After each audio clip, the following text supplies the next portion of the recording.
My name's Colin. I live in Bath in the southwest of England. This is my channel, the Yay Nay or Meh channel.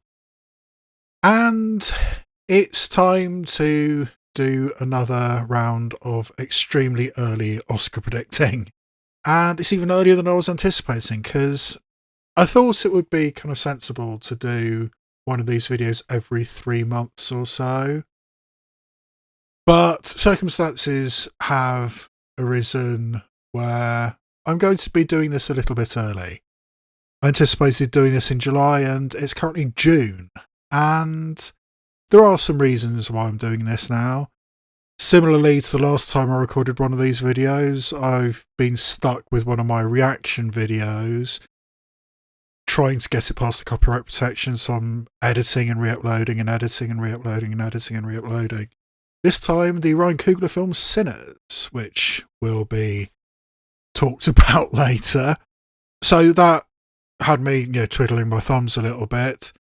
And also the fact that I recorded my last video in April before the Cannes Film Festival, but after the lineup had been announced. And now it's after the Cannes Film Festival, so I know what films won the prizes, what got the buzz, what didn't get the buzz. May as well make another video because I think we've got more information. Things are gradually coming together, even where we're at least 9 months before any of this is remotely relevant. But seeing how things have adjusted, what things have gone up in my rankings, what things have gone down in my rankings, what new entries I have in my top 40 films I want to talk about, films that I think might be eligible for Best Picture at the 2026 Oscar ceremony, the 2025 Oscars. And I've actually seen a couple of the films in this top 40 list as well. The aforementioned Sinners from Ryan Coogler. I've also seen Wes Anderson's The Phoenician Scheme. In a couple of weeks, I'm going to be able to see Joseph Kosinski's F1, which is also still on my list. But yeah, it's still very, very early in Oscar season. And yeah, this is a list of 40 films that is solely judging on its ability to get a Best Picture nomination. And it splits into 3 parts. The first 10 is the films at this point, 9 months early, I think will actually get nominations for Best Picture at the 2026 Oscars. The next 15 are films I consider strong contenders who might sneak into an actual nomination. And then another 15 films which I've classified as maybe. Films where we don't know enough, or there's some interesting stuff, there's some Oscar potential stuff that might sneak up, but right now I just don't see it happening. But I still want to talk about it. I mean, largely this is what I want to talk about. But as I put the lists up here, you will see, pluses and minuses, what's gone up, what's gone down, and new entries as well. But this is just between the bands, the tiers, the top tier, the middle tier, the bottom tier, what's moved up tiers, not what's gone in what order. I mean, it's not a list of 1 to 10 what I think is most likely to win. Although the number 1 is what I currently think is number 1. Mostly it's just the order in which I want to talk about these films in each of these tiers, and the flow, the natural conversational flow. So it's not going up from say 7 to 4 or whatever.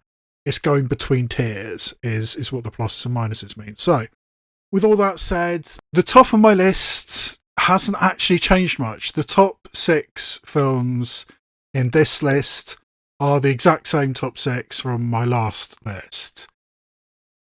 Right now, and as I said in my other video, right now I have no strong opinions or strong convictions about any of these films. And I could be very wrong about this, but right now I think if I had to pick what I think will win the 2026 Oscar for Best Picture, it would be After the Hunt by Luca Guadagnino.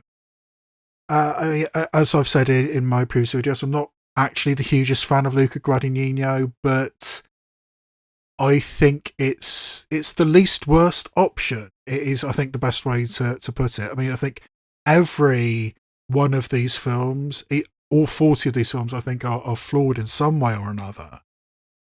And I think After the Hunt is the least flawed. I mean, it's got a great leading actress in Julia Roberts. It's on a hot button issue. Luca Guadagnino is a respected director, even though the Oscars tend to avoid him, actually. But yeah, I think right now, I think my number one would be After the Hunt. In spots 2 or 3, and again, not in terms of quality of what I think will deserve to be in the top 10 in the nomination list, I think that it's just a safe bet to put in a Best Picture rundown, a big budget sequel. So, of course, we're going to have Wicked for Good and Avatar Fire and Ash, because we know what we're going to get, we kind of know what these films are going to be, and we can easily anticipate them getting that Best Picture nomination. I mean, do I feel strongly about either of these films? Not particularly. I mean, especially Avatar Fire and Ash. I mean, I've got very, very little interest in Avatar, I have to be honest. But I'm going to have to see if it's going to be a contender, so I will watch it. And Wicked for Good, yeah, I really enjoyed the Wicked, the first half. And I like the cast. I mean, I think there's good acting rundowns as well. But yeah, they're good sequels, and we know what we're going to get, so they're safe bets. Then we have Marty Supreme. It sounds like such a weird film. Yeah, a ping pong playing con man or something. And it's being compared to things like Wolf of Wall Street and Catch Me If You Can. And Timothée Chalamet, I think, is a great actor. I mean, I've loved him since all the way back in Lady Bird. I think that was the first time I saw him, was in Lady Bird. But it was one of the first times, certainly. And yeah, I think, good, strong leading actor potential for Timothée Chalamet, but I don't feel passionately about Marty Supreme, and I really dislike the Safdie brothers. What I've seen already, I did not like Hidden Gems. I thought a 90-minute anxiety attack, which is essentially what Hidden Gems is not something that appeals to me. And I think Adam Sandler's character gets a little bit too off the hook in Hidden Gems, because apparently it was based on the Safdie brothers' own father. So, but I'm not a fan of the Safdie brothers, and Marty Supreme sounds weird, but still, I think it's a decent shout at this early stage in the process. Then we have Deliver Me From Nowhere, Scott Cooper. I think this is probably one of the films that I've probably got a little bit higher than a lot of people, but you really, really can't bank against a music biopic. I mean, look at the success of A Complete Unknown last year. I barely think A Complete Unknown deserved all those Oscar nominations it got.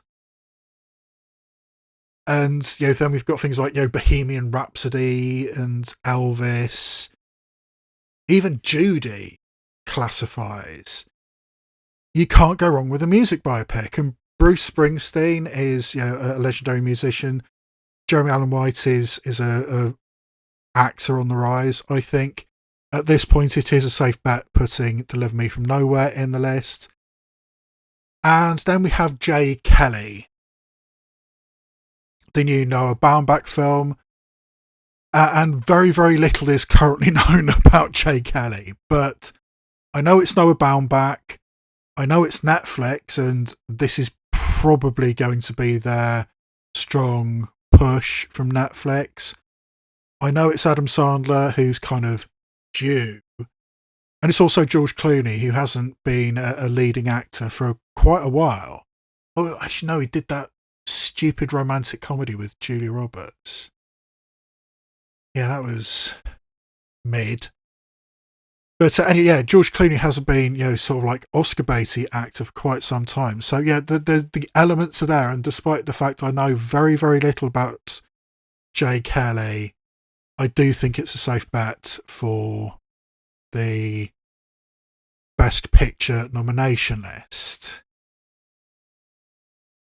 And then we come to the first riser in my list. I had Sentimental Value, the new Joachim Trier film, as a contender. But following the Cannes Film Festival, it seems like a pretty safe bet to be in the running for Best Picture. I mean, because recent history has shown that foreign language films that competed for at least the Palme d'Or at Cannes, and films that are distributed by Neon, when all three of those things are relevant to Sentimental Value, they are very, very strong shouts for Best Picture nominations. I mean, it didn't win the Palme d'Or, I mean, that's coming up next, but the reviews for Sentimental Value were so good. I mean, which I anticipated. I mean, I think Joachim Trier is an excellent filmmaker. I mean, the thing is, I liked Worst Person in the World. I didn't love Worst Person in the World. And it was the safe bet. I mean, there were so many pundits, so many predictors doing this kind of thing who put Sentimental Value in their top 10 before Cannes. And it was the safe pick, but I went a little bit risky, and instead I went for Sound of Falling as my foreign language film, which I don't think is going to be in the nominees now, and I'll be talking about that in the next section. So I took a risk, I didn't go for the safe bet, and after the reviews coming out of Cannes, I probably should have just gone for the safe pick, because the praise for Sentimental Value has been pretty much universal. And it's got recognisable people in it. It's from a recognised filmmaker or a filmmaker on the rise, a filmmaker who's got increasing profile. Stellan Skarsgård, Renata Reinsve and Elle Fanning. 3 strong acting performances, and apparently all 3 of them are excellent in it. So, yeah, I mean, I should have just gone with the simple option, because I probably would have been earlier than this on Sentimental Value, which in many years probably would have won the Palme d'Or. But this year, the Cannes Palme d'Or jury, led by Juliette Binoche, went for the political choice to win the Palme d'Or. And that was a new entry who I didn't even mention in my previous video, and I think now has a very, very strong chance of getting into the Best Picture race, and that is It Was Just an Accident by Jafar Panahi.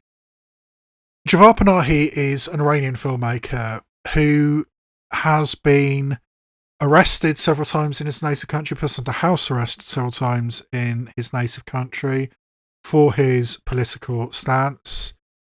Some of his early films were very, very feminist, which caused trouble in Iran. The one that really seems to have caused him a lot of trouble was a film called Offside, where a group of Iranian women simply want to go and watch a football match, want to watch a soccer match. And the troubles of trying to do that in a deeply theocratic and deeply patriarchal society like Iran. That's an issue, and the Iranian government weren't happy with Offside, but it is a powerful piece of filmmaking.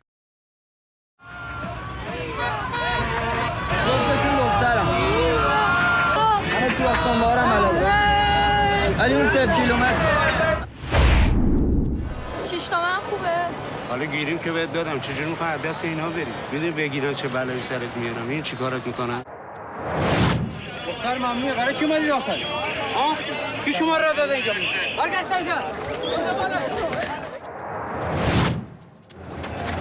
واسه میگم چه بده بازه سی مایتون من جب سوار نگو بستا این طرف برو ببینم یواشه چی گفتم برو تو این چیه؟ سیگار خاموش کن یه سیگار کشیدن جرمه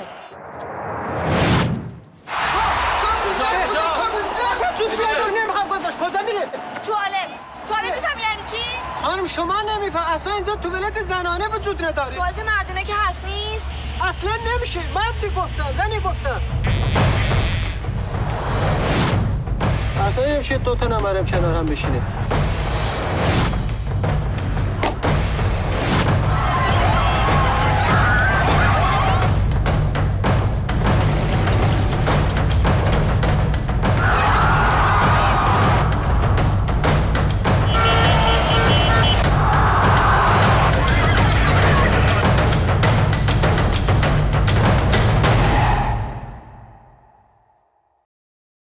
So after the Iranian government had issues with Offside and other of Jafar Panahi's films and other of his public statements, he was put under house arrest and banned from making films in roughly 2010-2011. Since he was banned from making films, Jafar Panahi has made 6 feature-length films. I admire Jafar Panahi so much. I mean, and they're good films as well. I mean, the first one he did is called This Is Not a Film. I mean, he's banned from making films, so this is not a film. He literally had to smuggle that out of Iran on a USB stick in a cake. And it played in the Cannes Film Festival, and that was just the start. In fact, Jafar Panahi is one of very few directors who have won all 3 major European awards. The Palme d'Or at Cannes, the Golden Bear at Berlin, and the Golden Lion at Venice. He's a remarkable filmmaker and a very, very brave filmmaker. And this seems interesting because of the nature of Jafar Panahi and his ban, and having essentially to make films in secret, having to make films under the radar. His last few films have had very, very meta narratives. I mean, I think personally my favourite of his films is Taxi, also known as Taxi Tehran, where Jafar Panahi basically works as a taxi driver in Iran, having cameras inside the car. I mean, you can't stop them because you can't see the cameras, so the authorities can't stop him. So filming inside the car as the taxi driver, Jafar Panahi, drives people around. And people in the back seat who he's driving around are kind of playing out scenes in his previous films, and also talking about the state of modern Iran and the state of women in modern Iran, and also his family. It's a real fuck you to the Iranian authorities, and I love it. And that's kind of what he's been doing in his other films since, like Three Faces and No Bet. But this is, as far as I know, a pretty straightforward narrative feature. And what sounds like a black comedy of things spiralling out of control. You know, a simple incident, a simple accident gets worse and worse and worse and worse and worse. And I mean, basically, it's something along the lines of a dog gets run over, and in trying to deal with this dog, the person flags down some help and says, "Oh, hang on a minute. You're the person who tortured me for the Iranian authorities. Or are you? I'm not 100% convinced. Are you? Or I better kidnap you and try and figure this out. I mean, if I'm sure you are the guy who tortured me, we're going to have some stuff, but I need to be sure." So, and then it gets worse and worse and worse. Or it's something along those lines. And it seems to be a perfectly straight, non-meta narrative feature film. Also a jet black comedy. And I'm dying to see this. And yes, at this point, I am putting It Was Just an Accident in my 10 as one of my personal nominees for Best Picture. Because the correlation between Neon distributed films, Palme d'Or winners, and foreign language films getting Oscar nominations.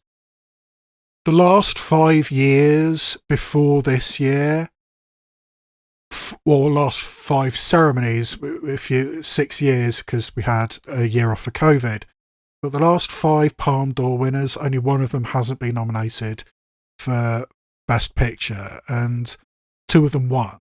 I mean, both Parasite and Anora won after winning the Oscar after winning the Palme d'Or, and Triangle of Sadness and Anatomy of a Fall were nominated for Best Picture after winning the Palme d'Or. The only one that missed out was Titan, which was a weird-ass film, but that correlation is strong. But I'm not 100% sold on this, because Jafar Panahi is, a well-known name, historian extraordinary, as I've just talked to you about this. And it would be a statement if It Was Just an Accident did get nominated for Best Picture. But I think Neon, who is distributing it in the US, and the things I'm listing are the US distributors, because they're the ones who are going to have to pay for the Oscar campaign. I mean, there's some variation in US and UK and around the world. These are the US distributors I'm listing down here. Neon is the US distributor for It Was Just an Accident. And they are also distributing Sentimental Value. And I think it's Sentimental Value, despite it didn't win the Palme d'Or, it did win one of the secondary prizes, Sentimental Value. I think Neon is going to put its eggs in the Sentimental Value basket. And there's also other films, like another film that Neon bought at Cannes is a film called Sirat, which I'm going to talk about in a minute. And they also have The Secret Agent, which won a couple of awards at Cannes. I mean, Neon just went on a spending spree at Cannes, as they often do. And they already had The Life of Chuck in Splitsville. So, I mean, there's lots of things that Neon could put its support behind. And I don't think it's necessarily going to be It Was Just an Accident. So right now, I've got it in my top 10 as one of the actual nominees for Best Picture. But if I had to pick between the 2 Neon films, I think I would go for Sentimental Value as the one I believe in stronger. But you can't ignore that stat. Of the last 5 years, 4 times the Palme d'Or winner has been nominated for Best Picture. So I have to put in It Was Just an Accident. I mean, it's just common sense. But I don't feel really strongly about it, even though I love Jafar Panahi and what he does. I love the story. And I'm dying to see this film. I mean, I can't wait to actually watch It Was Just an Accident. But yeah, we shall have to see how things go. And then near the bottom of my top 10 are films I still, I think, need more information on. And the first of those is Begonia by Yorgos Lanthimos. I don't know what Yorgos Lanthimos is going to be, because there are 2 sides to Yorgos Lanthimos. When he writes films with his long-term collaborator, Efthimis Philippou, his films are weird as fuck, and off-putting and surreal and strange and challenging. And they don't get anywhere near the Oscars, apart from when Dogtooth astonishingly got an international feature or foreign language feature nomination in 2000, I think that was. But they're just too weird for the room. And then when Tony McNamara writes films for Yorgos Lanthimos, it's The Favourite, it's Poor Things. Actual Oscar winners, actual Oscar contenders. Begonia is neither, so what the fuck? I mean, it's written by Will Tracy, who did The Menu, and it's also a remake of a 2003 South Korean film called Fear of the Green Planet or something like that, which sounds really, really strange and really wacky, almost surreal. I mean, somebody who is convinced that a CEO is the vanguard of an alien invasion and kidnaps them and starts torturing them in his basement. Fun! And the creepy guy is played by Jesse Plemons, who plays creepy really, really well. And the CEO in this film is played by Emma Stone, once again working with Yorgos Lanthimos. And I just don't know the tone. I mean, if this is the surreal, wacky Yorgos Lanthimos, I'm not sure it's going to get a Best Picture nomination. If it's steely and serious and challenging and sort of like a mental health aspect or something along those lines, then it might be a really, really strong contender, maybe even my number one contender. But at this point, I just don't know. I think at this point, with the very, very little information we have on all these films, I think it's still a pretty safe bet to put Begonia in my top 10. But it really does depend what its distributor Focus Features does, because I think there are two really strong, or potentially really strong contenders that Focus has. And the other one is the film I'm putting up in the list. I'm raising it from challenger to actual nominee, basically for lack of anything else. I mean, at the bottom of my top 10, I'm in a weird situation that I have pretty strong convictions about what films I think won't actually get into the top 10, but not really strong convictions about what will get into the top 10. So I had one slot left, and there were films that other people are going to have in their top 10 and have raised up. But I don't feel strongly. I'm not there yet. So basically the only other option, the only film I feel mildly comfortable with putting in my top 10 at this point, and I'm really not comfortable at the moment, is Hamnet from Chloe Zhao, which is also distributed by Focus Features. Now, I think at this point I can say with some confidence that Hamnet is going to be a really, really strong contender for Best Leading Actress for Jessie Buckley, and maybe a acting nomination for Paul Mescal. Whether it's going to end up being leading or supporting, we'll have to see. But he's playing William Shakespeare, so that helps. Yeah, Paul Mescal is already an Oscar nominee a couple of years ago for Aftersun. And he's playing William Shakespeare. But from everything I know about this film, Hamnet, I mean, it's about the death of the Shakespeare's 11-year-old son, Hamnet, which inspires in some way the writing of the greatest play in English literature, Hamlet. And it could just be two people crying for 90 minutes. That's kind of what I feel about Hamnet at this point. I don't feel really strongly about it as a Best Picture nominee, at least not until I know which horse Focus Features is going to back. Is it going to be Begonia? Is it going to be Hamnet? Is it, God help us, going to be The Phoenician Scheme, which I think would be a huge mistake? And there's also a film called Pressure right at the bottom of my list at the moment, which could be a really, really dark horse, but I'm going to be talking about much, much later. But I think the two most likely films for Focus to push is Begonia and Hamnet. And depending on which one actually gets that push, that's going to be a stronger contender to actually get a nomination. But I don't know, so at the moment I'm just putting both of them in.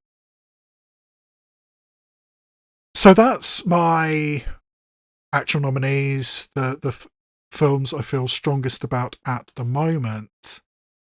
And now we come to the contenders, and I'm starting the contenders, the second tier list, with two films which have really shot up since I last recorded. And the first of those is Die My Love from Lynn Ramsey. Now, in my first video, I made the argument, and it's an argument I still believe in, that the Academy just doesn't care about Lynn Ramsey. The types of films that Lynn Ramsey makes don't appeal to the Academy. I mean, I think Joaquin Phoenix's performance in You Were Never Really Here was substantially better than the one he gave in Joker, and yet it got ignored. The kind of films about depression and darkness and confrontation, those kinds of films that Lynn Ramsey does, don't always work well on Academy voters. And honestly, I still don't think this is going to be an exception. I mean, there are people who have rocketed this film right up into their lists following Cannes, for good reason, but I still don't think it's going to happen. At Cannes, Mubi bought Die My Love. And right now, it looks like Mubi's probably best chance for actually pushing something into the Oscar race. They've got Sound of Falling, which I talked about in my last video. They've also got The History of Sound, which seems to have pretty much bombed at Cannes. Oh, and they've got The Mastermind, and Kelly Reichardt is another filmmaker who... she doesn't do well with the Academy. I mean, they don't like Kelly Reichardt just like they don't like Lynn Ramsey. So it looks like Mubi's push is going to be for Die My Love, and it's going to have to be because they spent a lot of money on Die My Love. Reportedly, Mubi paid $28 million for Die My Love, which is a lot. I would be fascinated to see if they make their money back on that.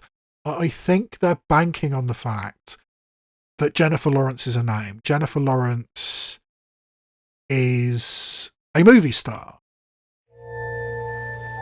We spend all our time here. I want to make a paradise. She redid all of it, every last detail. And she breathed life back into every room. Are you happy? I love you.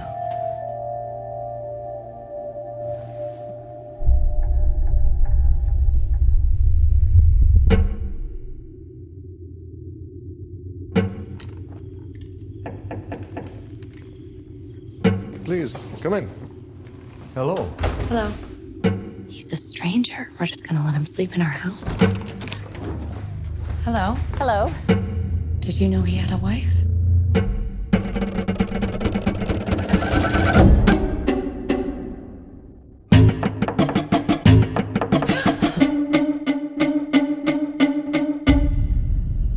He has pictures of you in his luggage.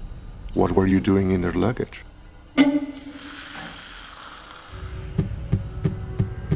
What do they want?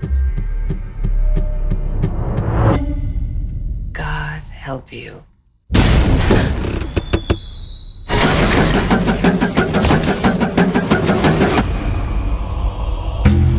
They've come here to see me. And, oh look, Jennifer Lawrence is that, let's go see that. I think they're banking on that. Kind of similar to what Warner Brothers are doing with One Battle After Another and Leonardo DiCaprio. But I don't think the star power of Jennifer Lawrence is going to be enough to really sell a film which is about darkness and depression and postnatal depression and a young woman basically going crazy, as Lynn Ramsey has done before.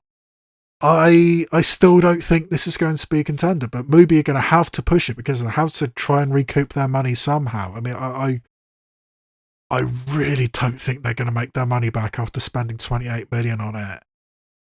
But they're going to have to try and push it. And I still don't think it's going to be enough. Now, I think there's a very strong chance that Jennifer Lawrence gets a Best Actress nomination.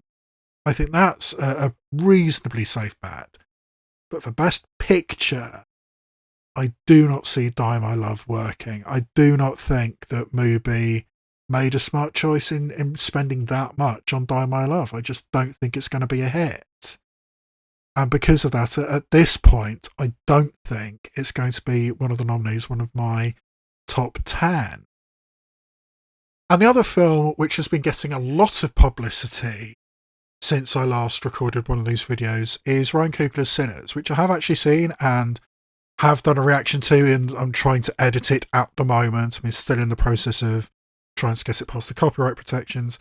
But I have seen it, and yeah, I do kind of see what people are saying, that, you know, this is definitely going to be in the top 10, definitely going to be a nominee. I don't think so. I think there are things working against Sinners, which are ultimately, I think, going to leave it on the outside looking in. Now, I think it's going to get a lot of technicals. I think it's going to get some behind the scenes stuff. Maybe even best director, because the one scene that everybody knows, everybody's talking about in Sinners, I mean, that was jaw-dropping. I would be astonished if there's a better scene in any film I see in 2025. So maybe best director. Cinematography is certainly a chance for Autumn Doral Darkapow. Yeah, and I, when I was looking through it, so all 5 of Ryan Coogler's feature-length films have had female cinematographers. Twice it's Autumn Doral, twice Rachel Morrison, and it was a French woman who did Creed, but Maurice Alberti, I think her name was. Yeah, that was an interesting thing I noticed in passing. But yeah, I think Autumn Doral Darkapow is a good chance for cinematography. Definitely best score. I mean, the score's phenomenal. Maybe best song, but I mean, which one do you go for? There's options. So yeah, I mean, I think below the line, behind the scenes categories, really strong shout. And I mean, as I've mentioned a little bit already, and definitely in my last video, the other film that Warner Brothers has on their slate, which might be an Oscar contender, is One Battle After Another, and I just don't see that. I'll be talking about that in a minute. So if Warner Brothers do push Sinners, maybe that will help, but I still don't see it. Because a film like this will struggle, because it's a horror film. In the last decade or so, I mean, only 2 out-and-out horror films have actually made a Best Picture nomination.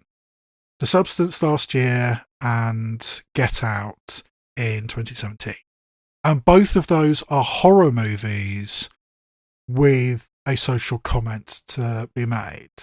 Both of them are movies that are horror movies, but I mean, Get Out, the treatment of black people by seemingly nice white people, or yeah, I mean, the ending of Get Out, I mean, I'm sure everyone knows it, but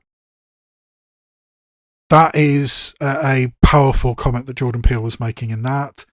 And Coralie Faja in The Substance definitely making a strong point about the treatment of women in the entertainment industry over the age of 40. Both of them had social commentary to be made, and they were also horror films. And Sinners is a vampire film, and yes, it does have racial politics in it. But I think Ryan Coogler went too subtle.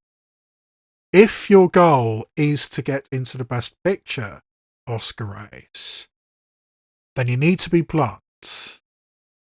I mean, look at the majority of films about race or on social issues which have got into the Best Picture race. I mean, most of them have been pretty damn blunt. I mean, Green Book, The Help, Black Klansman. I mean, Spike Lee is a great filmmaker. He's not subtle. Most of the time, you need to hammer your point home over and over again in order to get across that line. And instead of making strong points about race, he made points about music and the universality of music and the assimilation of music. I mean, that sequence at the centre of Sinners, which is jaw-dropping, is about black music. And making points about assimilation, making points about cultural identity and cultural theft. It is there, and it's a good point to be made, but I don't think it's a strong enough point to get it to the Best Picture level. And it also doesn't help that Hollywood executives are scared shitless of this film. Because if it's a success, and it has been a success, then as far as Hollywood executives are concerned, it's going to cost them a lot of money. Because Ryan Coogler was on such demand following hits like the 2 Black Panther movies and Creed, and being involved in all 3 Creed movies when he directed the first one. But 3 blockbuster hits in a row, he could get what he wanted. And what he wanted was for the rights to the film Sinners to revert to Ryan Coogler as an individual after 25 years. Warner Brothers gave up the rights to Sinners after 25 years. And if this film works, then other filmmakers are going to demand that from other executives, and they're scared shitless of that because they don't want to give up that right. Because potentially that could be a really, really nice nest egg for Ryan Coogler. And if other directors start getting that, Hollywood studios are going to lose money. So they don't want Sinners to be a success. So they started putting stuff out there. I mean, oh no, look at the opening weekend. Oh no, it's $40 million off a $90 million budget. How is it ever going to make its money back? It has. Hand over fist, it's made its money back. But they were putting it out there, putting the idea, seeding things in the trade papers like Hollywood Reporter, Variety, etc., saying, oh no, is it going to be a success? I mean, despite the fact that the figures for Sinners are almost identical to the figures for Quentin Tarantino's film Once Upon a Time in Hollywood back in 2019. Almost the exact same budget, almost the exact same opening weekend. And even after just a month or so, Sinners has made almost as much money as Once Upon a Time in Hollywood did. And domestically, Sinners has vastly outperformed Once Upon a Time in Hollywood.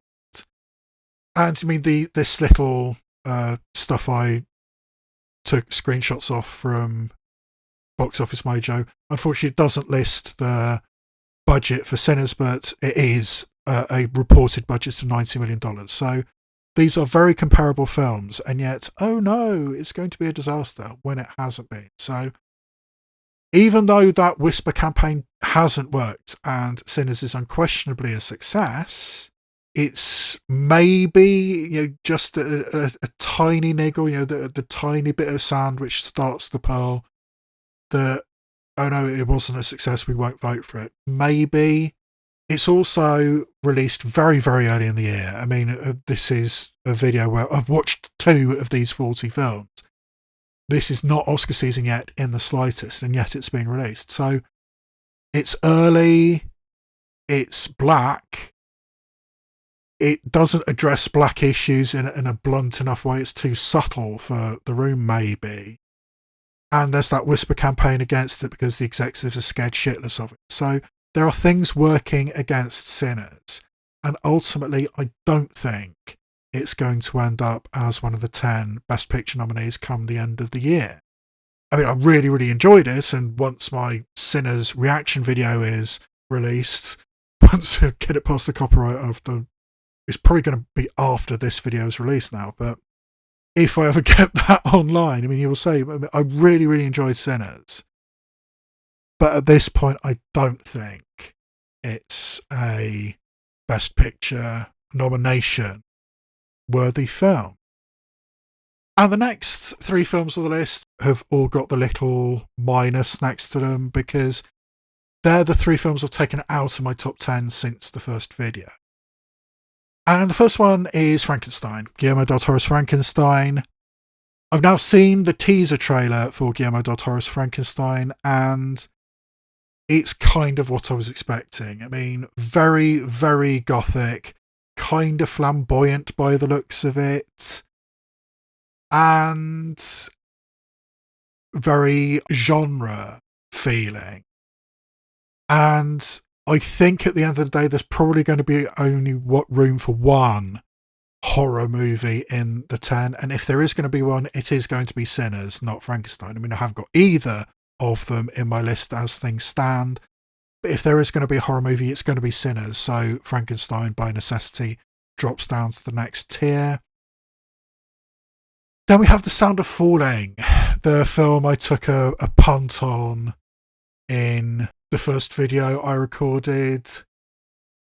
It got good reviews coming out of Cannes, and it did win one of the minor awards. I think it was the jury prize, or it shared the jury prize with Sirat, which I'll be talking about in a minute. So, which is basically 3rd place in the Cannes Film Festival. So it did get good reports, but everybody was saying that this is a very abstract film. It's a very dreamlike film, a very challenging film, a film you have to work for. It was compared to the work of people like Terrence Malick and Carlos Regadas, very intellectual filmmakers, the kind of filmmakers who don't make it easy for you. And if that's the kind of film it is, I'm really, really fascinated to see it. I really want to see Sound of Falling. But I don't think it's going to end up being in the Best Picture race. I think it is a decent chance that Germany's going to submit it to the international feature race, and maybe it will do okay there, depending on what else gets submitted. But as Best Picture, I no longer think that Sound of Falling is going to do it. And the other film from the Cannes lineup, which I put in my top 10 in the last video, was Eddington by Ari Aster, and that doesn't seem to be happening. The reviews for Eddington were not good, and potentially this is 2 duds in a row from Ari Aster following Beau is Afraid, which I really didn't like. I mean, you start out fantastic with those 2 great cerebral horror films, Hereditary and Midsommar. But you follow that up with Beau is Afraid, 3 solid hours of mommy issues, and now Eddington, from everything it said, it seems to be a bit of a mess, trying to do lots of little things all at the same time and not really working, or that seems to be what it is.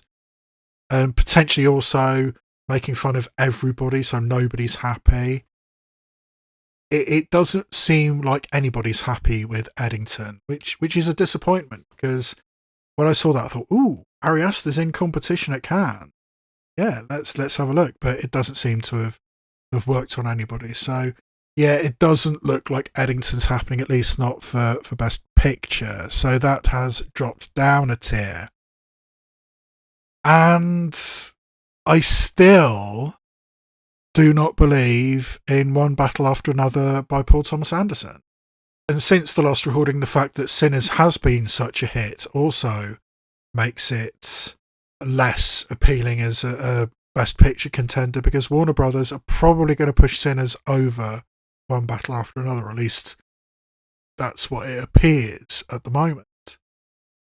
And it really does just look like Inherent Vice again to me. I mean, I was utterly, utterly baffled by Inherent Vice, and One Battle After Another definitely has that vibe to it, having seen the trailer. And it's supposedly loosely based on a novel by Thomas Pynchon. One Battle After Another is loosely based on, I think, Vineland by Thomas Pynchon, and he's the guy who wrote the novel Inherent Vice. So I just don't think it's happening. I mean, I do like the work. Well, no, I love the work of Paul Thomas Anderson. I don't think this is going to be it. I don't think this is going to be a contender. Other people can put it right into the top 10, even at the top of their top 10. I don't see it. Until proven otherwise, I'm not putting One Battle After Another in my top 10. And I kind of feel the same about The Smashing Machine, Benny Safdie's new film. And yes, this hasn't been getting quite as much buzz or predictions as One Battle After Another. But as I said earlier, I'm not a fan of the Safdie brothers, and Marty Supreme, of the 2 Safdie films this year, does seem like the better show. I mean, even though we know not that much about Marty Supreme, but what we know about The Smashing Machine is it's Dwayne "The Rock" Johnson in an MMA biopic. How many times have we seen a sports movie like that? I mean, my brother's an MMA fan, he's a UFC fan, or used to be before it got way too right-wing and political, but he says that the guy that this is based on, I mean, it is worth making a film about him. And who knows, maybe The Rock is a good actor. I mean, I haven't seen him yet. I mean, he's, God, is he charismatic and obviously handsome and all that kind of stuff. But is he a good actor? I haven't seen it yet. And I think this seems to be Dwayne "The Rock" Johnson desperately trying to get himself an Oscar nomination. who knows, it might be successful. But I really don't care about an MMA biopic. And I don't think the Oscars will either. So yeah, The Smashing Machine I don't see as a contender.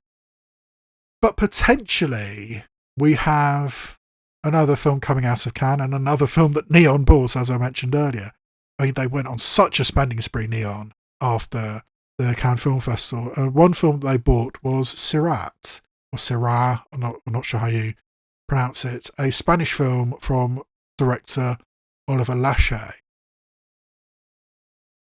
It's about a father and son, a Spanish father and son, travelling to Morocco in North Africa, where Oliver Lache has set a couple of his other films, looking for their missing daughter/sister, who's gone on the hippie trail and gone to music festivals, all that kind of stuff, and she's gone missing. And the father and son go to North Africa and try and find her and go on sort of like a strange mystical journey in the music and the spirituality of North Africa. I know, I mean, I saw the list and I just sort of glossed over it, thought, oh yeah, that's another one that's going to be in competition. But apparently it's really, really good. And it got the jury prize. It shared the jury prize with Sound of Falling. I mean, basically the third prize. And the Grand Prix, the second prize, went to Sentimental Value, which is another reason why I think that Sentimental Value is going to be the one that Neon pushes. But Sirat got a lot of good reports. I mean, there are certain people who've really enjoyed it, and people had seemingly had sort of like transcendent experiences watching it. So, sounds fascinating. Not sure it's going to be enough to get it in the Best Picture race. It seems to be a good shout to get an international feature nomination if Spain do submit it. So, I mean, look out for it on that point. I would be surprised if Sirat got a Best Picture nomination, because that would suggest that either Sentimental Value or It Was Just an Accident didn't get a Best Picture, because I can't see Neon getting 3 out of the 10 nominations. But it's worth talking about, it's worth putting on the list, and I'm kind of fascinated to see it now. I mean, it's always the films you don't see coming. I mean, all the films that we were talking about, all the films that we knew were going to be good, from major filmmakers, we know, oh, look out for that, it's going to be great. And this guy, Oliver Lache, who doesn't have much of a profile, he's the guy who seems to really, really been elevated by Cannes. So, yeah, I'm really, really curious about Sirat. And we shall see. Although, at the end of the day, I don't think it's going to be a strong contender for Best Picture. But, yeah, certainly a contender. And the next film on the list is the second film I've actually seen at this point. And that's Wes Anderson's The Phoenician Scheme. Which is very, very Wes Anderson. I mean, it just is. I mean, you know what you're going to get with Wes Anderson, and he delivers. Very, very colourful, very, very symmetrical. People creating their own world, creating their own environment, and living in their own environment. Odd family dynamics. I mean, it's all there in spades. I mean, I think this might actually be the most coherent film that Wes Anderson has made in a while. And by that, I mean, it's one complete story beginning to end. I mean, obviously, The French Dispatch was an anthology film, which, so by its nature, it was disparate things stuffed together somewhat inelegantly. But even Asteroid City had so many little things going on, so many subplots with different characters and different interactions. It was sort of like a pattern. I mean, a tapestry, and I enjoyed Asteroid City. But The Phoenician Scheme is basically just one story. I mean, it's Benicio del Toro and his daughter Mia Threepleton, the daughter of Kate Winslet. I mean, it's basically a story about their relationship and trying to get this scheme together. and going through these wacky adventures. I mean, it's yes, it's episodic. I mean, because they go from person to person to person trying to get the scheme together, but it feels like a unified narrative, and that's a luxury in a Wes Anderson film. You basically know what you're going to get with Wes Anderson, and that is the Phoenician Scheme. And yeah, as such, I don't think it's going to be a contender for Best Picture. But yeah, I enjoyed it. I enjoyed the Phoenician Scheme. And then we have the true enigma of this year's Oscar race at this point, The Rivals of Amaziah King, which at time of recording, 3 months after its premiere at the South by Southwest Film Festival, still doesn't have a distributor. I'm guessing that the filmmakers and Andrew Patterson are going to try and get it into some of the autumn festivals, and maybe sell it at one of the autumn festivals. But that's potentially quite risky, I think. Not getting picked up for distribution immediately following a festival, and following a brilliant debut at a festival. I think it's in the 90s on Rotten Tomatoes. I mean, people love this film. And not getting distribution immediately afterwards. I mean, yes, there are reports out there that Andrew Patterson and the filmmakers are asking too much money for it, or at least more money than the distributors are willing to pay for it. And they have every right to do that. But it's a long, long time for this film to be on the shelf. I really don't know what they're doing. Well, we're going to have to see. I mean, if it does get into Toronto or Telluride, maybe even the New York Film Festival, get into one of those festivals, God, maybe they even try for Venice.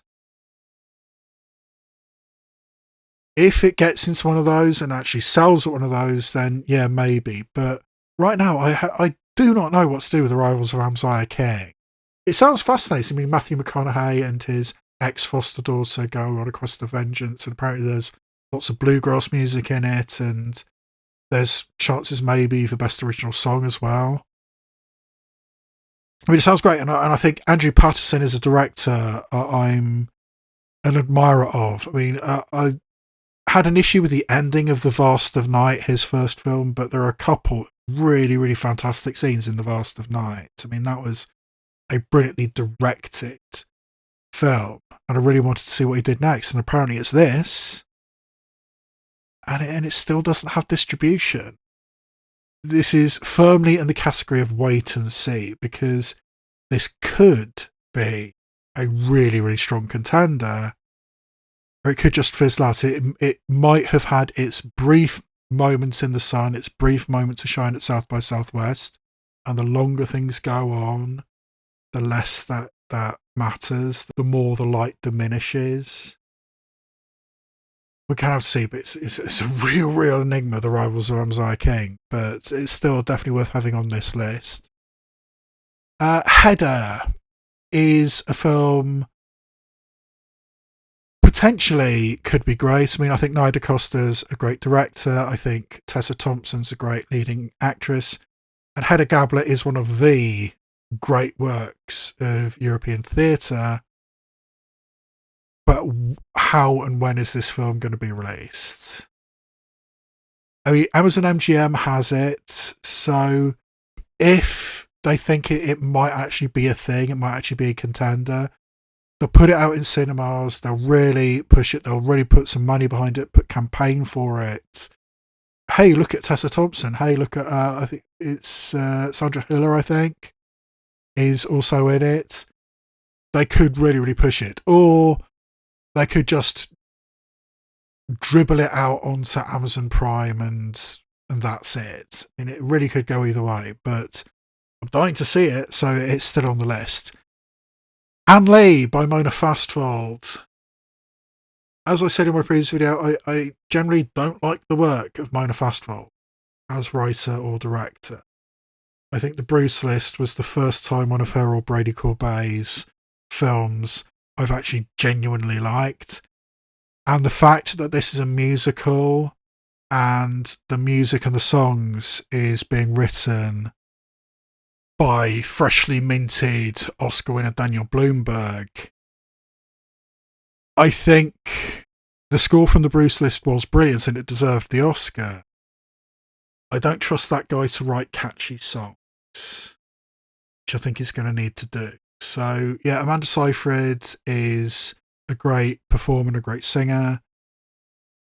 It really depends on the songs. And at this point, I do not trust Daniel Bloomberg to pull through. So, wait and see on Anne Lee and see if it gets away. It might end up at Venice. There are reports out there. Then we have F1, the technical blockbuster, the racing cars, and a plot very similar to Top Gun Maverick, which is directed by the guy who directed Top Gun Maverick. Brad Pitt go vroom vroom. And yeah, fine. I mean, what I know of the story, what I've seen of the trailer, it looks fine. It looks average. I mean, Ford versus Ferrari, All Le Mans 66, whichever country you're in, the film was released as, it's fine. Scenes of cars, they really drove the cars, they really strapped the cameras to the cars. Great. Is it going to be a Best Picture contender? Maybe. I mean, it's probably going to win Best Sound. It's got a good chance of things like visual effects. Maybe even cinematography if they're impressed with, strapping cameras to cars and all that stuff.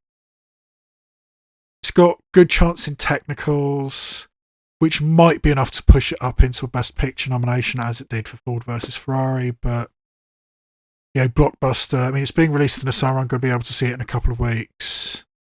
Yeah. And then next on the list is Rental Family. And this still is only on the list and only listed as a contender because really it's the only film that Searchlight has to push. There's nothing else on their slate which looks even remotely Oscar worthy. And I don't believe in this film as an Oscar contender. I mean, I'm fascinated to see it. I mean, the filmmaker Hikari, her first film, 37 Seconds, which I think is available on Netflix, is great. I really enjoyed it. She also worked on the miniseries Beef for Netflix, which I didn't see. But she's got profile from that. So yeah, the filmmaker I like.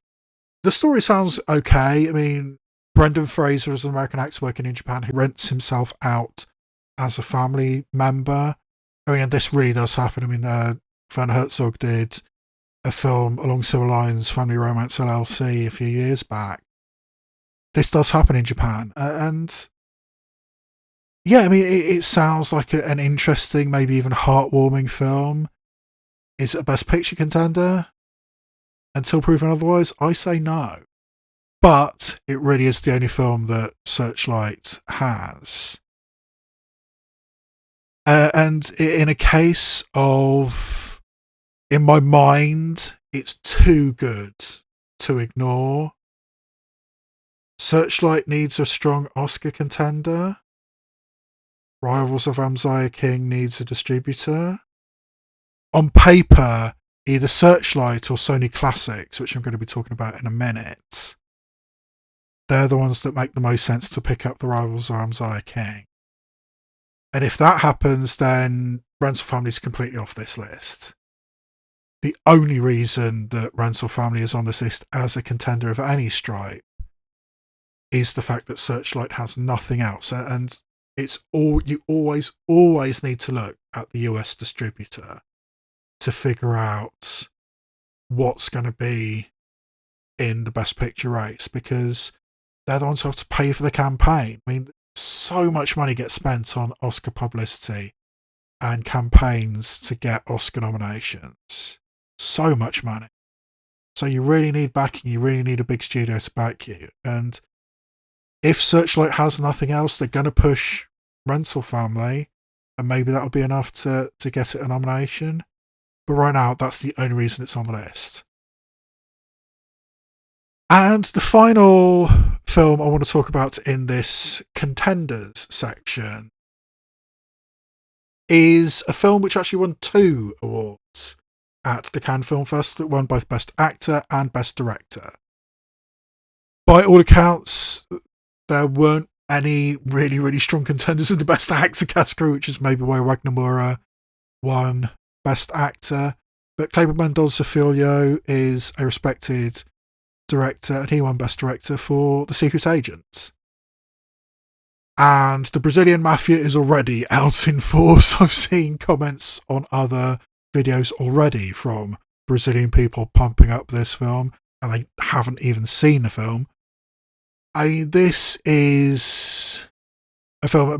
I'd be surprised if Brazil didn't submit this to the international feature, and maybe it's got a good chance in that.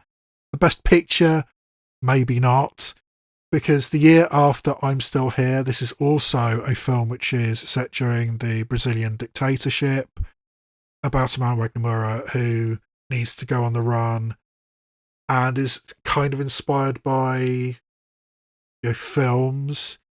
So yeah, that could help with the Academy, a film about films, seemingly. But it doesn't actually seem to be about a secret agent. It's just somebody who calls himself a secret agent or something.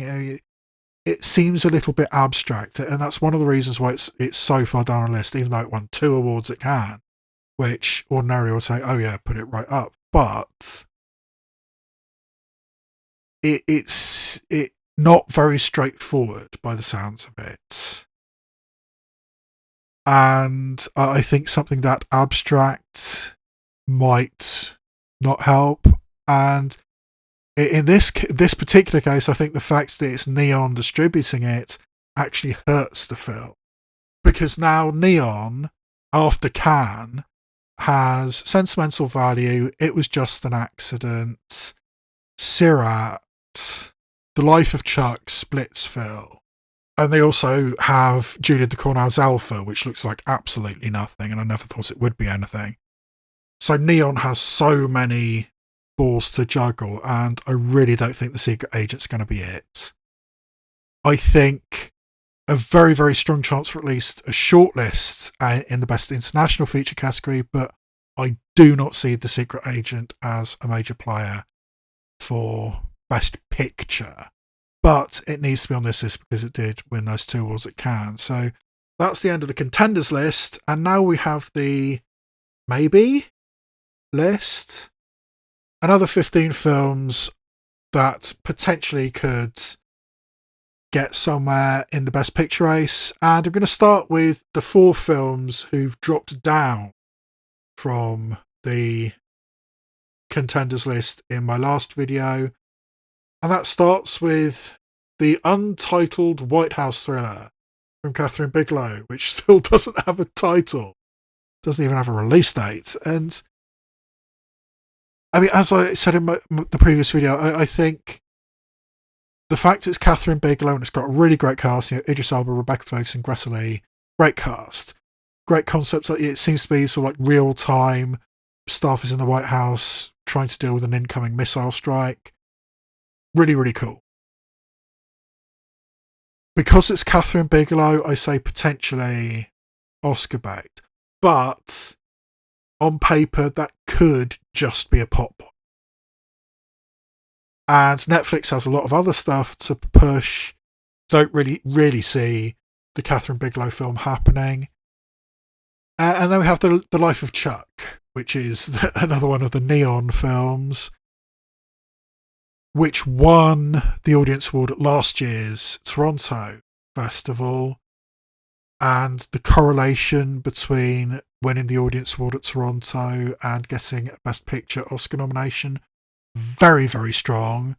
The 12 years before Life of Chuck, every single Toronto Audience Award winner got a Best Picture nomination. That's impressive, and that streak was broken by The Life of Chuck. And now, I really don't think this is happening. I honestly didn't really ever think it was happening, but now I am sure that The Life of Chuck is not going to get a Best Picture nomination because it's being released very early in the year. It feels or it sounds very much like a crowd pleaser. It doesn't have much gravitas to it. And now Neon has so many other films to push. I mean, that list I've just gone through. I mean, Sentimental Value, It Was Just an Accident, Sirat, The Secret Agent. There's only so many films that Neon can push. And now I really, really don't think they're going to push The Life of Chuck. And therefore, don't think it's going to get anywhere near any nominations. I mean, I'm curious to see it. It sounds like a cool film. Oscar contender, not anymore. And that kind of also goes to Splitsville, which I never really believed was an Oscar contender, but I just wanted to talk about it in my last video, and I still want to talk about it now because I loved Michelangelo Covino and Kyle Marvin's last film, The Climb. Mike, I'm getting married. How awesome is that? Awesome. She loves me for who I am. And I love her for who she is. I can't wait to spend the rest of my life with her. Kyle, I slept with her. What? What do you mean slept? Kyle hates me. He should hate you. I know. I'm a bad friend. Oh my God. Mike, are you serious? What you did to him was selfish. Kyle's selfless. He always thinks about other people first. I invited Mike for Christmas. What? He is not doing well. We were his only family, and now he has no one. Mike's in the living room. He got fat, right? Yeah. Merry Christmas. Merry Jesus. Is that Mike? You got fat. Hey, we should do catapult next. No, that's a black diamond. He's gonna crash. Okay, well, it's snow. If he crashes, it's snow. I'd rather not crash though. Kyle, no one wants to crash. He's gotta go. Yeah, he's gonna go tomorrow. I mean, like, he's gotta go away. Like, not in our lives. But he's my friend. Sometimes when you think you're doing the wrong thing, it's actually what's needed. Let's go. They act together, they star together in both films, they write together both films. Michelangelo Covino directs both films. Weirdly, Kyle Marvin directed 80 for Brady. That was a weird choice. But yeah, Michelangelo Covino's previous film, The Climb, is excellent. And this one sounds great. I mean, it got good reports coming out of Cannes. People liked it at Cannes. But it's an indie comedy. Not really an Oscar contender, but I still want to talk about it, so it's still on the list. It probably won't be a next list that I do whenever that is. And yeah, another film that didn't do great coming out of Cannes was Eleanor the Great. This got mixed reviews, to say the least, and some people seem to have really, really disliked this film for one particular aspect of it, which is a very sensitive issue. It sounds like this old woman, played by June Squibb, is pretending to be a Holocaust survivor. Yeah, maybe not. So, yeah, that's probably going to be too controversial. I still want to see it because I'm fascinated. June Squibb acting and Scarlett Johansson, of all people, directing. Still want to see it, but yeah, it's difficult because Sony Classics really don't have anything to push. I mean, I thought it might be Eleanor the Great. I mean, maybe they'll buy The Rivals of Amaziah King. But now that Eleanor the Great seems to have fallen by the wayside, maybe it's going to be Richard Linklater's Blue Moon. Which surprises me to say, because Richard Linklater's other film looked like the stronger contender, but now it's possibly going to be Blue Moon that is the Richard Linklater that gets pushed, if any Richard Linklater film gets pushed. At the moment, Blue Moon actually looks like Sony Classics' best option because it did win an acting award at the Berlin Film Festival at the beginning of the year. It could be great, or it could be another Orson Welles and Me, which was a great film, but it wasn't an Oscar film at all. if there's a Richard Linklater film to be pushed, it might be Blue Moon now. Because his other film, the more high-profile film, Nouvelle Vague, yes, it did get decent reviews, but it's entirely in French, so I think there's a tiny chance that France actually submits it to the international feature category. Be a little bit of a surprise if that happens. Although they did submit a film directed by a Dutchman, Paul Verhoeven, in L a few years back, so it's not entirely out of the realm of possibility. Maybe France will submit Nouvelle Vague. But the distributor in the US, who, and as I said, they're the ones who are going to put the campaign on, Netflix picked it up in the US. And there's so many other films that Netflix could and probably will push ahead of Nouvelle Vague. They've got J. Kelly, they've got Frankenstein, they've got the Catherine Bigelow film, they've got Ballad of a Small Player, which we'll be talking about in a minute. And yeah, I really think that Nouvelle Vague is going to get lost in the shuffle. And here in the UK, it's being distributed by Altitude Entertainment, a tiny little distribution company, who more often than not just put their films out for streaming release. So, yeah, that makes me a little bit concerned that nobody other than Altitude wanted to distribute it here in the UK.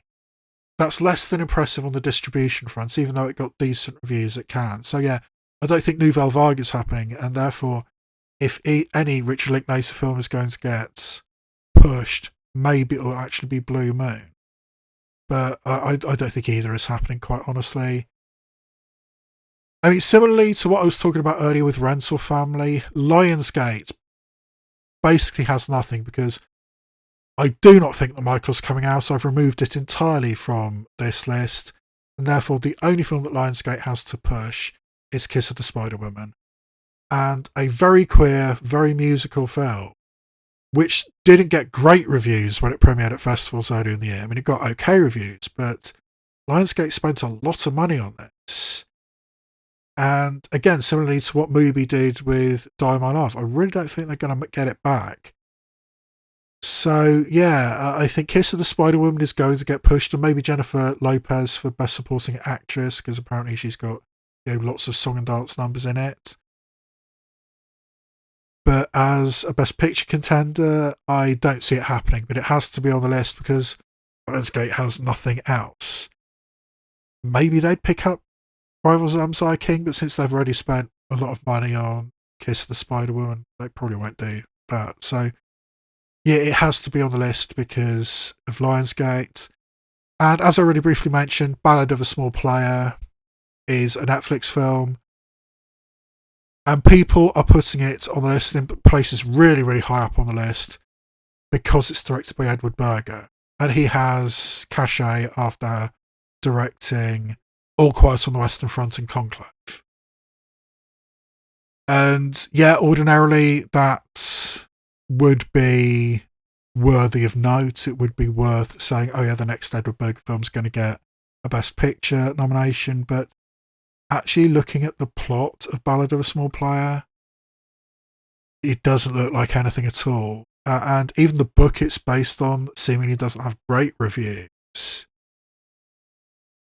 I think this is going to be a reasonably small, reasonably intimate film. There's even sort of like a buzz, or it seems to me it might even be a ghost story, which again, I don't think will help it. I just don't think Ballad of a Small Player is happening. I think Netflix are much, much more likely to push J. Kelly and Frankenstein, and maybe even the Catherine Bigelow film, ahead of Ballad of a Small Player. I just don't think it's happening. Park Chan-wook's new film, No Other Choice. Is it happening? Is it even going to be released in 2025? That's somewhat up in the air. Sounds fascinating, but it does sound like very, very old school Park Chan-wook, going back to his old boy days.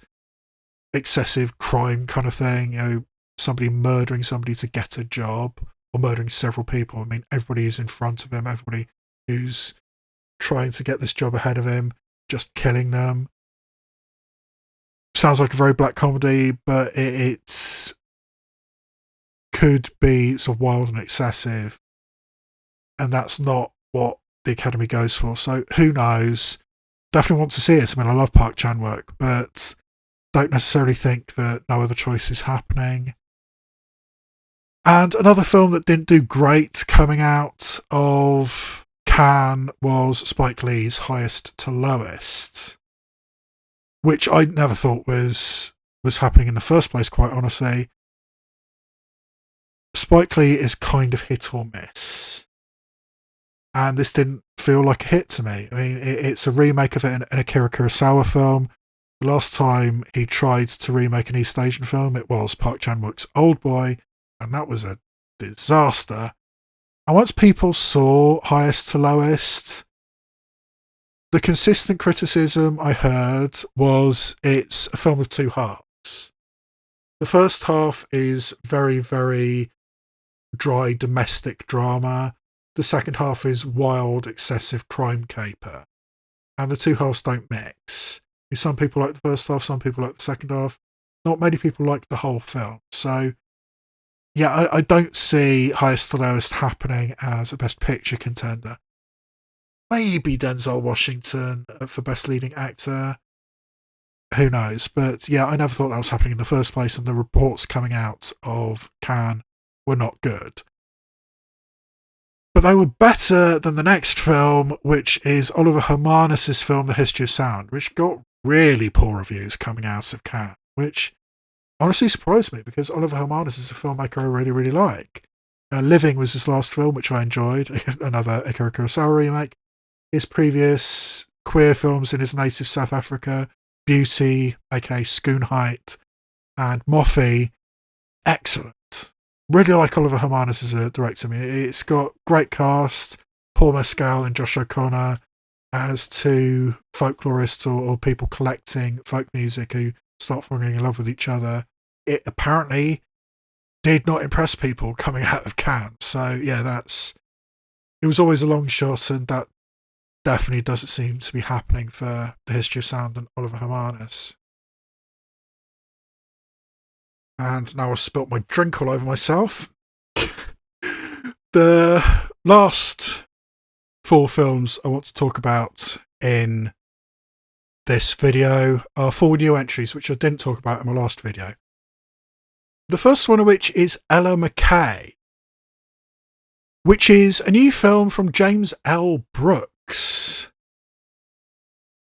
who for a while did some pretty decent, pretty respected films. Films like As Good As It Gets is probably his big hit over relatively recent years. I mean, he hasn't made a film in quite some time. And also films like Terms of Endearment and Broadcast News. I mean, Broadcast News is kind of a classic and quite prescient about the state of modern media. But James L. Brooks hasn't made a movie since How Do You Know in 2010.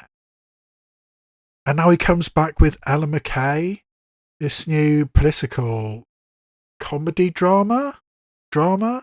Not sure, but it stars Emma Mackey as a young, naive politician who is just about to take the place of her mentor as the governor of a state and becomes disillusioned or something. Could be a lot of things. I mean, what kind of tone is it going to be? What kind of film is it going to be? Is it going to be sort of like a gritty political thriller? Is it going to be a light comedy? Is it going to be somewhere in between? Or something else entirely? I mean, it's also got people like Rebecca Hall, who I love. Rebecca Hall was so robbed for Best Actress for the film Christine, playing a reporter named Christine Chubbuck who shot herself live on local news in Sarasota, Florida. It's all like the last few days before Christine Chubbuck did that, and Rebecca Hall was fantastic in that film. I'm a reporter at WZRB, and I'm always on the lookout for positive human interest stories. Here we go, folks. This is my first strawberry of the season. Yeah, it's juicy. We're gonna play a little exercise called Yes But. I really wish that I could get a job promotion. Why don't you ask for one? Yes, but they say I have to do different work. We need higher ratings. If it bleeds, it leads. This is totally at odds with the work that I've been doing. It's exploitative. Why don't you try a compromise? Yes, but then I won't be doing the work that I love. Why not try to get me something like this? So what, get some footage of some fat people burning in a car crash? Jesus Christ, just make your stories juicy. And why don't you do different work? Yes, but if I do different work, then I won't be doing the work with the man that I love. Good evening, Sarasota. I'm George Ryan.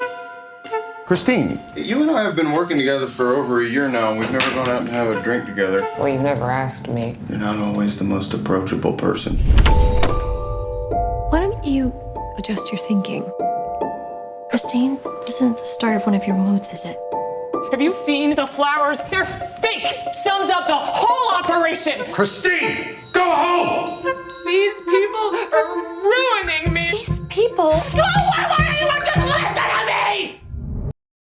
But yeah, Rebecca Hall is in it. It's also got Ayo Debris, who I love, Kamal Nanjiani, Woody Harrelson, and Jamie Lee Curtis. So Jamie Lee Curtis is probably going to get a Best Supporting Actress nomination because it's kind of getting like Meryl Streep in the Best Actress.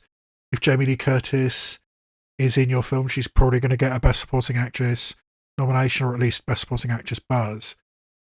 Personally, I don't think she deserved it for either The Last Showgirl, which she didn't get, or Everything Everywhere All at Once, which she won. And she wasn't even the Best Supporting Actress in her own film. I think Stephanie Hsu should have won that one. But anyway, Jamie Lee Curtis is in it as well. So great cast, potentially great stuff, and could be a contender. And certainly worth putting on this list. Then we have Preparation for the Next Life, which is a narrative feature directed by Bing Liu, who directed the excellent skateboarding documentary Mind the Gap. Well, it's not exactly a skateboarding documentary, it's about skateboarders, but Bing Liu started filming his friends when he was a bit younger. Largely, skateboarders like to film themselves, but then it started becoming more than that, so they started getting into it, and life in this small Rust Belt town, which history has forgotten, the kind of place where Donald Trump was disturbingly successful. I mean, what happens to this kind of dying town, and how does it affect its youth? I always felt like I didn't fit in with my family. My parents ran this very controlling house. I ran away a lot. Skateboarding is more of a family than my family. How did you get disciplined? I mean, well, they call it child abuse now, but life might be moving too fast. We have to fully grow up, and it's gonna suck. When you're a kid, you just do, you just act. And then somewhere along the line, everyone loses that. I knew you had some huge weight on you. Skateboarding meant more to you. It was kind of a life or death thing. I remember hearing screaming coming from your room, and it was like really, really unnerving. One of the last things I said to my dad was that I hate you. You can't just have a child and abandon them. Life doesn't work like that. I just don't want him to grow up like me. I just want to hide. I just want to run away. That's what the drinking is about. Maybe you're right. Maybe I need to just move on. I wish you could. I wish that I could do over. I could seriously be on the verge of having a mental breakdown, but as long as I'm able to go skate, I'm completely fine. Mind the Gap is an excellent documentary. And Bing Liu follows that documentary up with this narrative feature, which follows an immigrant woman. I think she's a Uyghur woman in New York, I think, and her relationship or some kind of connection with a homeless veteran or something. So yeah, it could be hot button issues, connection and place in the world and all that kind of stuff. I mean, sounds fascinating. And it sounds exactly the kind of Oscar Beatty film that people could go for and could get right up into a Best Picture contention. Have to see how and when it's released, because this is on Amazon MGM, so there's a chance it's just going to dribble out onto Amazon Prime. But if it gets a proper release and if it hits, Preparation for the Next Life could definitely be a contender for Best Picture. Then we have Pressure, which is another film distributed by Focus. It's probably not going to be pushed more than Begonia or Hamnet, but it's certainly worth mentioning. I mean, it's actually quite a fascinating story. It's about a meteorologist, a weatherman, I believe played by Andrew Scott, who is tasked with a vital responsibility at the end of the Second World War. He's the person who says yay or nay on whether the D-Day landings go ahead, whether the weather's going to be good enough for the D-Day landings to happen. I mean, you never think about it, but these tiny little people. I mean, oh yeah, clearly that would need to happen, because somebody would have to say whether the weather would be good enough. You never really think about that. So, this small but vital cog in the D-Day landings, whether the weather guy says yes, and whether he will be listened to. And I believe Brendan Fraser is playing General Eisenhower in this, which sounds interesting. But yeah, I mean, again, it's the kind of film that if it hits, if it gets the right release, and if people like it, that could elevate it up into proper contention as well. And the final film I want to talk about is another film which played at Cannes, and another film which is now being distributed by Mubi, and that's Kelly Reichardt's film, The Mastermind. Again, starring Josh O'Connor. I mean, he's in a couple of films from Mubi, actually. You can see he's in The History of Sound. Josh O'Connor is a layabout who went to art college and has basically done nothing since, and is kind of running out of money. I think he might be a trust fund baby or something. So he decides, yeah, the perfect way to make my life simple is if I just steal art. I mean, and this is during the Nixon administration, so apparently it's got the background of the Vietnam War or something. And yeah, sounds fascinating. I mean, I love the work of Kelly Reichardt. I mean, all right, I like the work of Kelly Reichardt. I haven't loved her films as much as some people do. I mean, some people went absolutely doolally for First Cow. And I really, really liked First Cow. I didn't love First Cow. Did really love Night Moves, though. Night Moves was an excellent film directed by Kelly Reichardt. 2048, the oceans are going to be empty. How deep is this anyway? 200 feet. God knows that dam wants to come down. We all should know what we're dealing with here. Could you please shut up?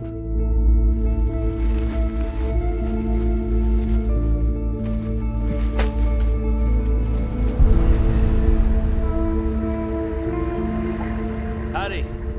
How you guys doing today? I thought you said no one would be here. When we split up, we shouldn't talk. Yeah, no contact. No contact.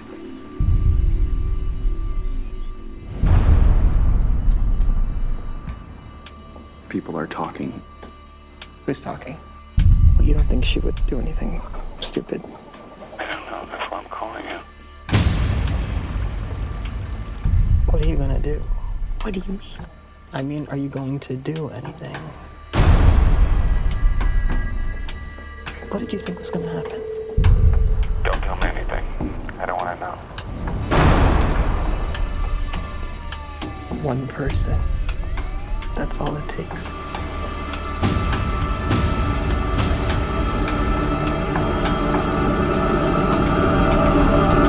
Yeah, that was kind of like an accident. But this one stars Josh O'Connor as a potential art thief / layabout. Sounds cool. It did get decent reviews coming out of Cannes. But as I said a little bit earlier, the Academy just doesn't give a shit about a director like Kelly Reichardt. She is a very specific I mean, she's an auteur. Kelly Reichardt is an auteur. You know the kind of film you're going to get from Kelly Reichardt, and in general, the Academy doesn't go for that. So even though I'm really looking forward to this, and I'm really, think it might be a great film, don't think it's actually going to end up being an Oscar contender. So yeah, we're going to have to see. But I think it's certainly worth mentioning because it did play at Cannes, it did get decent reviews at Cannes. But the chances of a Kelly Reichardt film doing anything at the Oscars, I think, is pretty damn slim. But it does make my list at number 40. So there is all the films I want to talk about in this particular video. And this top 10, I think, is not going to last. I mean, even in about 6 weeks since I did my last video, 3 films have changed following the Cannes Film Festival. 3 films dropped out and 3 films came back in. I mean, one, which I didn't even talk about in a new video, I mean, it won the Palme d'Or, so it was just an accident, gets in the top 10.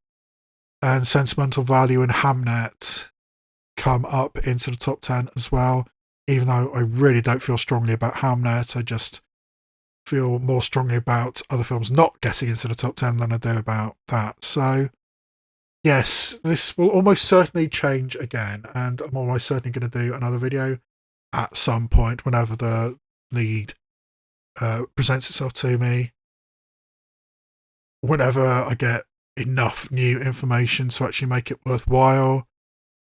So yeah, I think that's pretty much where I will leave you.